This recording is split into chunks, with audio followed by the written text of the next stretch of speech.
Hello, my name is Christian Gonzalez. I am in my first semester at NMSU and I am currently doing engineering 120 DC circuits. The purpose of this video is to inform you, the viewer, of a layout of a breadboard, its hidden wires, and its ability to connect different spots on the board through its hidden wires. This will be shown through resistance.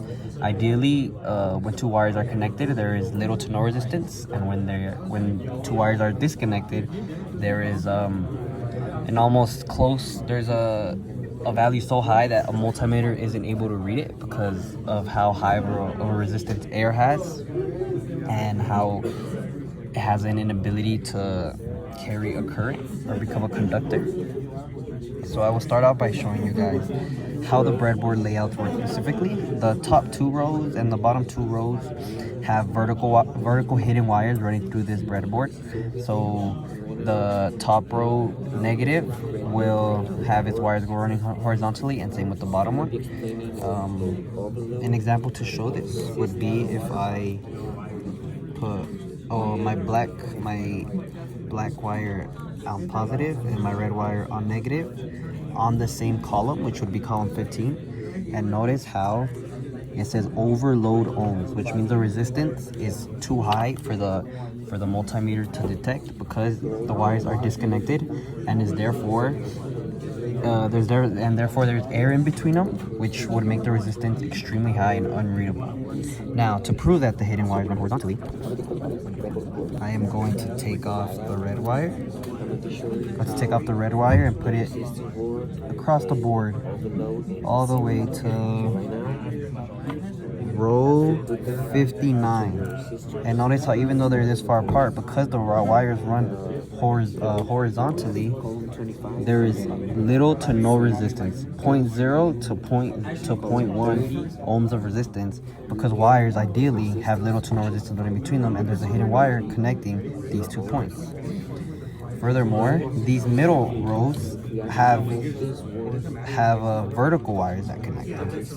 So to prove that, I will show my black wire on column 16 row J and my red wire on column 17 row J, and notice how even though they're right next to each other, there is still overload of resistance, overload ohms of resistance, which means their wires are disconnected because the wires run vertically and not horizontally. Now, if I take out the red wire and I put it in the same column, even a couple rows away at row F,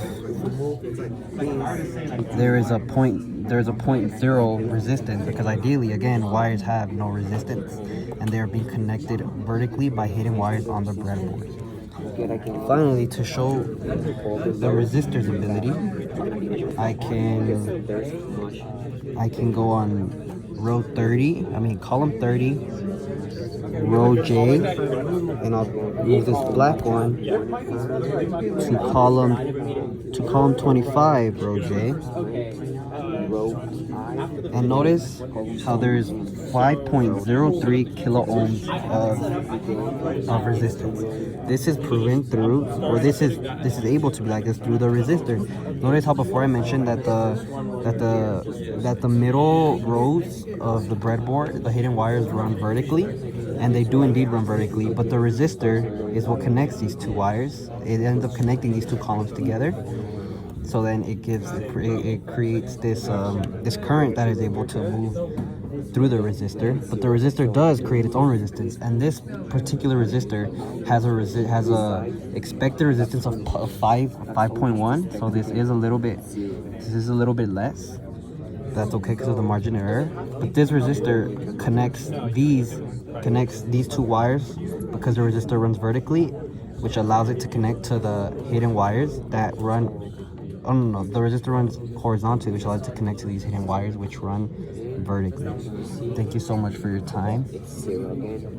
And again, the point of this video was to show how the layout of this breadboard works, how its hidden wires work, and how it can be proven through resistance, which again, once connected by wires, little to no resistance, and when they are disconnected, there is an overload resistance, which the multimeter cannot read.